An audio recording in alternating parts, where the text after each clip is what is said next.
बिस्मिल्लाहिर्रहमानिर्रहीम। Dear students, अस्सलाम वालेकुम। फाइनल ईयर प्रोजेक्ट के वेबसाइट वेब डेवलपमेंट में हम बेसिक डाटा मैनिपुलेशन कर रहे थे और उसमें हमने रिकॉर्ड इंसर्ट डाटाबेस में करवा लिए, डाटाबेस से रिकॉर्ड हमने रिट्रीव करवा लिए। ठीक है जी। यह हम कोई ऑनलाइन लोन मैनेजमेंट सिस्टम बना रहे थे और उसके बाद रिकॉर्ड्स हमने डिलीट करवा लिए। अपडेट पे हम लास्ट लेक्चर में डिलीट के साथ ही थोड़ा सा अपडेट पे हमने काम किया था। अगर हम किसी भी रिकॉर्ड को अपडेट करना चाहते हैं तो जब हम अपडेट पे क्लिक करते हैं तो सबसे पहले जो डेटाबेस में रिकॉर्ड सेव हैं वो पहले रिट्रीव होने चाहिए। ठीक है, एक फॉर्म में ही। दोबारा से देखें, ये हमने वर्क लास्ट टाइम कर लिया था। मैं आपको थोड़ा सा ये एक्सप्लेन दोबारा कर देता हूँ।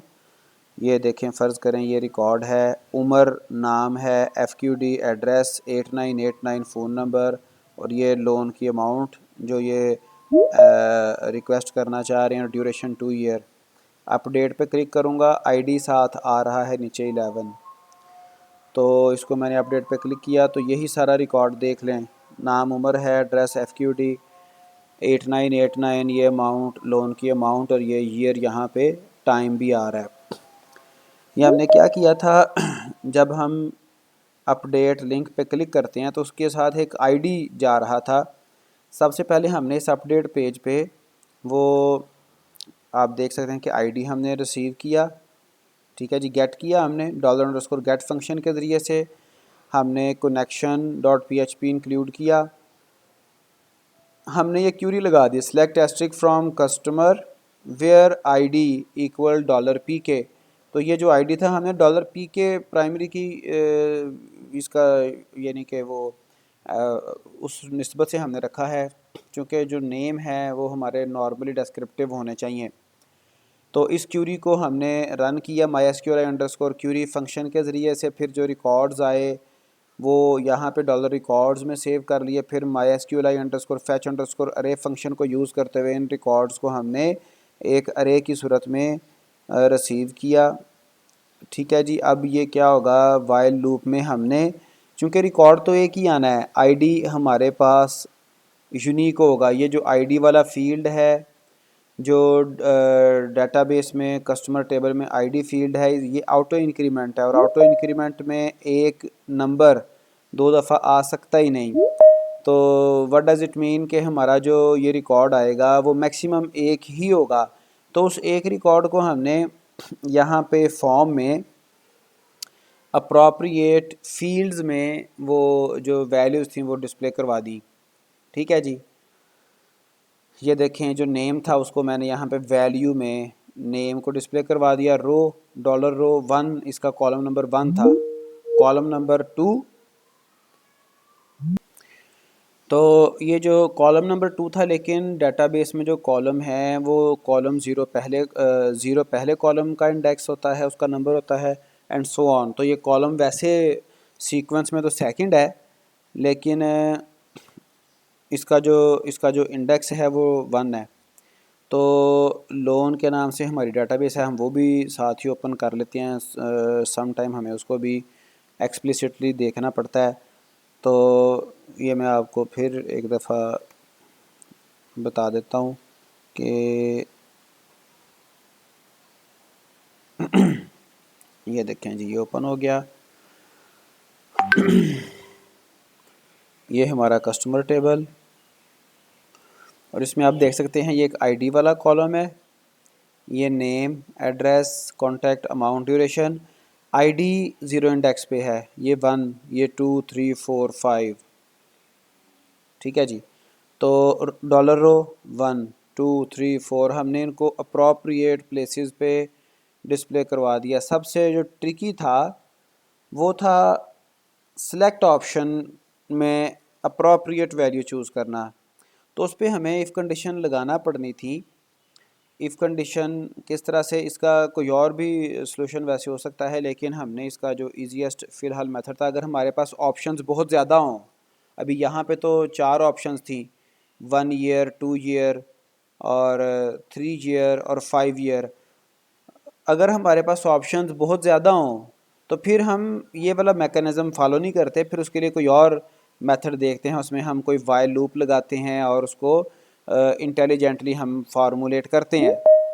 लेकिन हमने अपने यहाँ पे मौजूदा सिचुएशन के अकॉर्डिंग ये तरीका अपनाया कि हमने चेक किया if dollar row duration is equal to 1। अगर डाटाबेस में 1 सेव है, जैसे कि देखिए हम सिर्फ यहाँ पे 3512 सेव करवा रहे हैं फॉर नंबर ऑफ़ ईयर्स। अगर डाटाबेस में 1 सेव है तो फिर ये कंडीशन ट्रू होगी, फिर ये वाली जो रेलिवेंट ऑप्शन है ये सिलेक्टेड हो जाएगी। ठीक है, वन टाइम एक वक्त में एक ही कंडीशन ट्रू होनी है, या तो ड्यूरेशन में 1 होगा या 2 होगा या 3 होगा या 5 होगा। ठीक है, तो हमने तमाम ऑप्शंस पे ये इफ़ कंडीशन लगा दी, तो जो कंडीशन ट्रू होगी वो वाली ऑप्शन सिलेक्टेड हो जाएगी। ठीक है, अब ये हो गया। अब उसके बाद नेक्स्ट प्रोसेस क्या है? नेक्स्ट हमने ये जो हमारा फॉर्म है इसके ऊपर जो एक्शन की वैल्यू है वो हमने यहाँ पे हैश ही रखा हुआ है। तो इसका मतलब ये हुआ कि ये सेम पेज के ऊपर ही वैल्यूज़ थ्रो करेगा जब मैं अपडेट बटन पे क्लिक करूँगा। ठीक है जी, तो अपडेट बटन पे क्लिक करने के बाद उसने सेम पेज के ऊपर वैल्यूज़ थ्रो करनी है। तो मुझे क्या करना है, इसी पेज के बॉटम पे मैं ये सबसे पहले तो वैल्यूज़ रिसीव करता हूँ। यहाँ पे बेशक आप कर लें। ठीक है जी, तो उसमें आप नया कोड लिखना चाहें नया लिख सकते हैं, अदरवाइज़ आपको पता है इंडेक्स पेज पे हमने ये वैल्यूज़ रिसीव कर रखी हैं, आप वहाँ से कॉपी पेस्ट भी कर सकते हैं। मैं आपको बता देता हूँ कि वहाँ पर भी चूँकि फॉर्म सेम था, उसके जो कॉलम्स के नेम हैं वो सेम है, तो हमने इंडेक्स पेज पर भी ये वैल्यूज़ रिसीव की थी। यू कैन सी, ये देखें, C name, address, contact, amount, duration, ये सारी मैंने वैल्यूज़ यहाँ पे सेव की हैं। तो मैं इनको कॉपी कर लेता हूँ।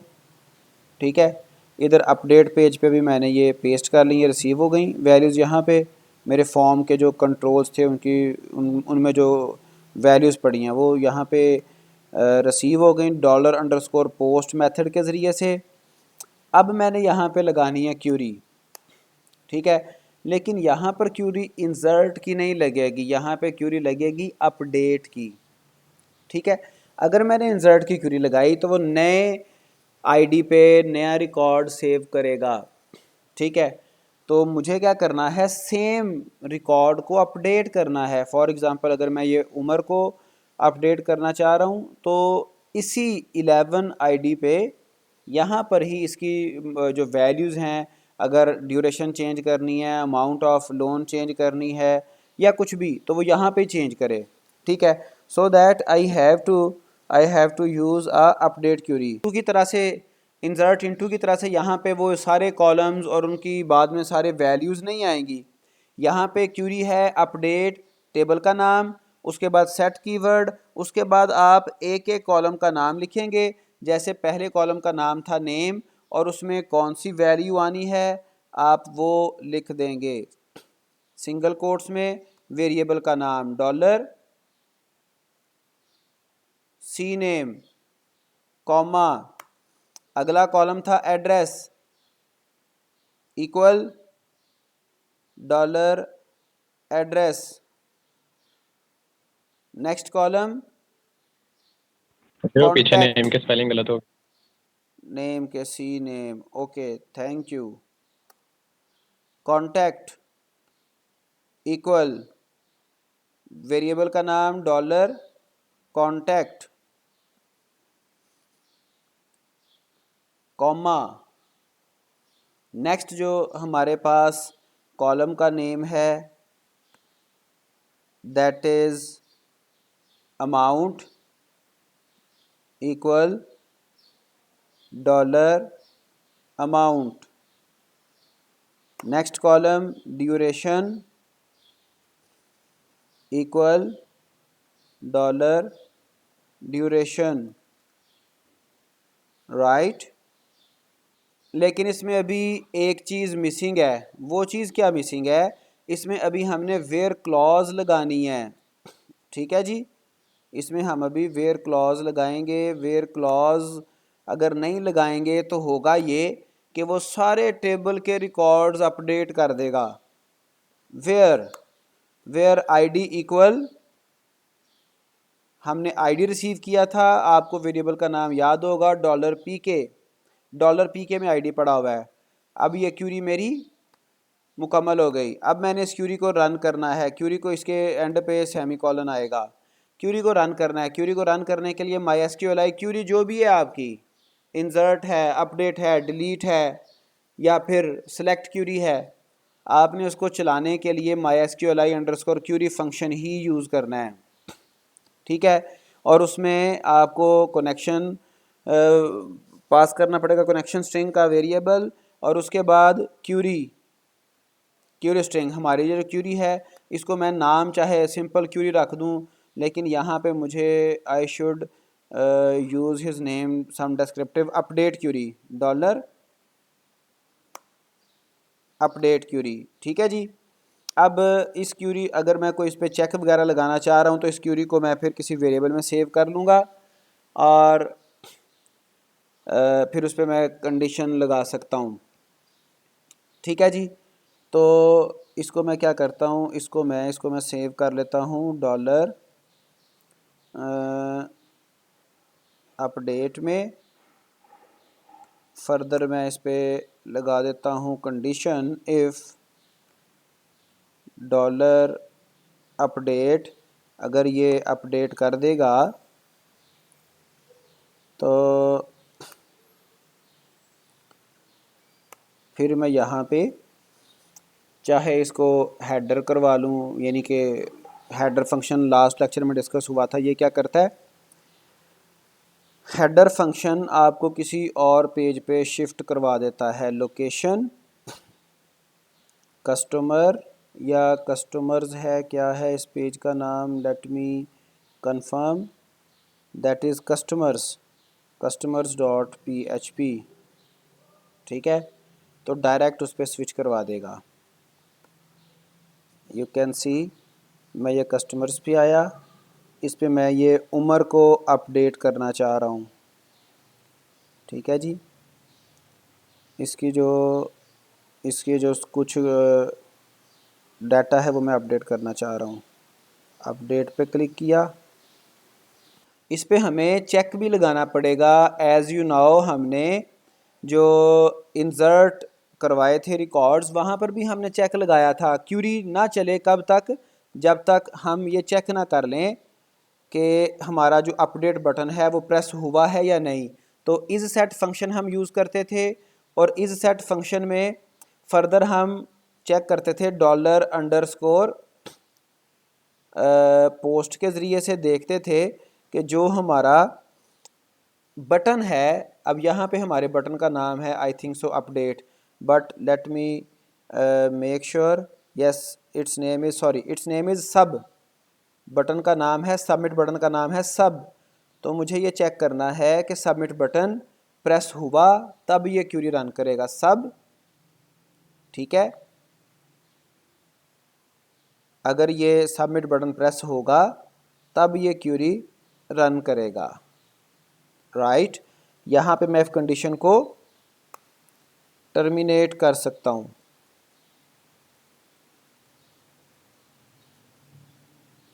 और उसके बाद ये आ गया इफ़ अपडेट। अदरवाइज़ क्या हो रहा था अभी, अदरवाइज़ ये हो रहा था कि वो इस पेज पे आ रहा था और इसको वो डायरेक्टली अपडेट करता जा रहा था बिल्कुल एम्प्टी वैल्यूज़ के साथ।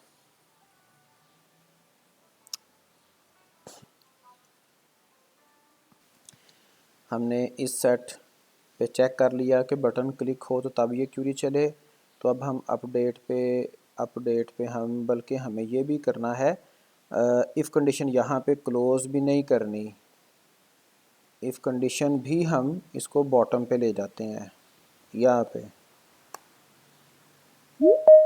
ठीक है जी, क्योंकि यहाँ पे एक और प्रॉब्लम भी लेटर ऑन आएगी। एनीवे, इसको मैं सेव करता हूँ, वापस आता हूँ अपने प्रोजेक्ट पे, मैं अपडेट पे क्लिक करता हूँ। अब चूँकि ये रिकॉर्ड्स तो दो हमारे फ्री में ही सारे अपडेट हो गए ना, बिल्कुल ही नील एम्प्टी हो गए। तो यहाँ पे अपडेट नए रिकॉर्ड ऐड करने वाला ही सीन हो जाएगा, लेकिन फ़र्क सिर्फ इतना होगा कि वो सेम आईडी पे सेव होंगे। मैं आपको ये डाटाबेस रिफ़्रेश करके दिखाता हूँ। ये देखें 10 एंड 11 आईडी इस वक्त एम्प्टी है, ठीक है जी। तो 10 पे मैं सेव कर लेता हूँ फ़हीम, एड्रेस इसका मैं कर लेता हूँ लाहौर, और व्हाट इज़ दिस, और उसके बाद कॉन्टैक्ट, ठीक है जी, लोन अमाउंट, और ड्यूरेशन इसकी मैं कर लेता हूँ। अब चूँकि ये ड्यूरेशन, यस यहाँ पे अगेन प्रॉब्लम आएगा, लेकिन रिकॉर्ड हमारा बहरहाल अपडेट हो जाएगा। ठीक है जी। तो ये आप देख सकते हैं कि ये फ़हीम लाहौर और ये सारा इसका सेव हो गया, लेकिन यहाँ पे ये भी ड्यूरेशन जो है ये हम उसको पिक नहीं कर सके, चूज़ नहीं कर सके। कि ये जो जितनी हमने कंडीशंस लगाई हुई हैं, जहाँ पे हमने चेक किया कि ड्यूरेशन, इफ़ ड्यूरेशन इक्वल 1, तो फिर ये ऑप्शन वैल्यू 1 सिलेक्टेड हो जाए, तो सिलेक्टेड तो ऑप्शन 1 रहे, ठीक है, ऑप्शन वैल्यू 1 वाली सिलेक्टेड रहे, लेकिन बाकी ऑप्शंस यहाँ पे मुझे दिखानी ज़रूर हैं। तो ऑप्शन जो वैल्यू 1 वाली है, 1 ईयर वाली, उसको मैं डिलीट कर दूँगा, बाकी यहाँ पे एज़ इट इज़ पड़ी रहेंगी। इसी तरह से अगली कंडीशन पे मैं क्या करूँगा, आपको मैंने पहले बताया कि अगर हमारे पास ये ऑप्शन ज़्यादा हों फिर हमें कोई और साइंस देखनी पड़ेगी, लेकिन फ़िलहाल ये गुजारा हो जाएगा। तो यहाँ पर ऑप्शन 2 सिलेक्टेड है, तो मैं बाकी ऑप्शंस यहाँ पे अवेलेबल रहेंगी। ऑप्शन 2 चूँकि पहले भी आ चुकी है, तो इसको मैं यहाँ से डिलीट कर दूँगा। फिर अगली इफ़ कंडीशन में भी सेम, राइट, मैंने यहाँ से ऑप्शन 3 को चूँकि सिलेक्टेड है, ऑप्शन 3 इसको मैंने डिलीट करना है। फिर नेक्स्ट जो हमारे पास इफ़ कंडीशन है, it is a way to work here, इसके अलावा कोई और मैकेनिज़्म भी हम भी लगा सकते हैं, but right now I am doing by this method. तो ये मैंने यहाँ पे चूँकि वैल्यू 5 सिलेक्टेड है, तो 5 को रिमूव कर रहा हूँ, बाकी ऑप्शंस यहाँ पे एज इट इज़ मौजूद रहेंगे। इसको मैंने कोड को सेव किया। अब मैं दोबारा आता हूँ अपने कस्टमर्स में चेक करता हूँ, तो यहाँ से ही हमें आइडिया हो जाएगा। मैं ये फसी को अली को मैं अपडेट कर रहा हूँ, ठीक है जी। ये सारे रिकॉर्ड्स लेके आ रहा है, सिलेक्टेड 5 ही है, आप देख सकते हैं डाटाबेस से जाके भी, और वैसे अभी हमने उसको देखा भी था कि अली पे ड्यूरेशन 5 है, ठीक है। जब मैं इस पर क्लिक करता हूँ तो बाकी ड्यूरेशन भी बहरहाल डिस्प्ले हो रही हैं। नाउ आई कैन चेंज, ठीक है जी, ठीक है। अगर मैंने इसका ड्यूरेशन 3 ईयर करना है और इसका कॉन्टैक्ट नंबर मैंने चेंज करना है, और whatsoever I want to change I can, ठीक है। इसको मैं अपडेट पे क्लिक करूँगा तो ये मेरा रिकॉर्ड अपडेट हो जाएगा। अली की ड्यूरेशन मैंने पहले 1 ईयर थी, गालिबन 3 ईयर कर दी। मैं डाटाबेस में जाके देख सकता हूँ अली की ड्यूरेशन 5 ईयर थी, और उसका कॉन्टैक्ट भी चेंज किया मैंने, ड्यूरेशन भी चेंज की, कॉन्टैक्ट भी चेंज किया। डाटाबेस को मैं रिफ़्रेश करता हूँ तो यू कैन सी कि इसका कॉन्टैक्ट भी चेंज हो गया और इसकी ड्यूरेशन भी चेंज हो गई, ठीक है। अब मैं इसके फ़हीम की ड्यूरेशन को भी अपडेट कर देता हूँ। तो ये डिफरेंट चीज़ें हमें सम टाइम करना पड़ती हैं। अब ये यहाँ पे क्या सीन है, यहाँ पे सीन ये है कि उसकी चूँकि वैल्यू यहाँ पे हमने कंडीशंस लगाई हुई थी, कंडीशंस लगाई हुई हैं हमने कि अगर वैल्यू उसकी डिफ़ॉल्ट 1 है या 2 है या 3 है या 4 है या 5 है, तो तब ये ऑप्शंस वो डिस्प्ले करेगा। तो ये तो इस किसी भी कंडीशन पे पूरा नहीं उतर रहा, ठीक है जी। तो यहाँ पे बहरहाल मैं एक नई कंडीशन ऐड कर सकता हूँ, सिर्फ हमारे इस करंट सिनेरियो को देखते हुए, अदरवाइज़ उसकी शायद ज़रूरत ना पड़ती। मैं यहाँ पे एक और कंडीशन ऐड कर देता हूँ, सिर्फ अपने जो हमने प्रीवियसली इसको टैकल नहीं किया था। मैं कहता हूँ, अच्छा PHP हमने यहाँ पे क्लोज़ कर दी थी, तो PHP मुझे क्लोज़ नहीं करनी। इफ़ ड्यूरेशन 5 जी, तो मुझे यहाँ पे PHP क्लोज़ नहीं करनी, PHP एंड पे क्लोज़ इकट्ठी होगी। इफ़ ड्यूरेशन इक्वल नल, ठीक है। अगर ये नल है, नॉट नाउन है, तो फिर क्या करे, फिर कुछ भी सिलेक्टेड ना करे लेकिन सारी ऑप्शंस तो शो करे। ठीक है, अब मैं इसको दोबारा से आता हूँ, कस्टमर्स पे मैं आया और ये मैं इसी को फ़हीम को अपडेट करता हूँ। ठीक है, तो ये सारी ऑप्शंस अब शो कर रहा है। सिलेक्टेड कोई भी नहीं थी, वो तो बाय डिफ़ॉल्ट 1 ईयर टॉप पे नज़र आया है। तो मैं इसकी जो है ये 3 ईयर कर लेता हूँ। और फर्दर अगर आपको इससे भी डाउट हो कि ये स्टार्टिंग पे ही 1 ईयर क्यों था, तो इसमें हम एक और ऑप्शन भी ऐड कर सकते हैं। एक और ऑप्शन हम ऐड कर सकते हैं। ठीक है, स्टार्ट पे, और उसकी वैल्यू हम एम्प्टी कर देते हैं और यहाँ पे हम जो शो होगी ऑप्शन वो भी एम्प्टी कर देते हैं। या फिर मैक्सिमम अगर आपने करना है तो यहाँ पे लिख सकते हैं सेलेक्ट ड्यूरेशन। ठीक है, तो अब हम इसको, ये जो हमारा लास्ट रिकॉर्ड है इसको अपडेट करते हैं। तो इस तरह से बेटा हमें सम टाइम कोड में कुछ चेंजिंग्स, कुछ प्लस माइनस करना पड़ता है। तो ये देखें, इसकी ड्यूरेशन, सेलेक्ट ड्यूरेशन आ रहा है। ठीक है, 2 ईयर, नेम इसका मोहम्मद अमजद, एड्रेस शेखुपुरा। मेरा ना एक्चुअली कीबोर्ड ख़राब है तो कुछ प्रॉब्लम साथ साथ आ रही हैं, उसके लिए वेरी सॉरी। 334 लोन अमाउंट आ गई, ड्यूरेशन आ गई, और इसको हमने सेव कर लिया, अपडेट कर लिया। तो ये रिकॉर्ड्स हमारे अपडेट हो गए। यहाँ तक कोई कन्फ्यूजन, कोई प्रॉब्लम अगर है तो आप पूछ लें।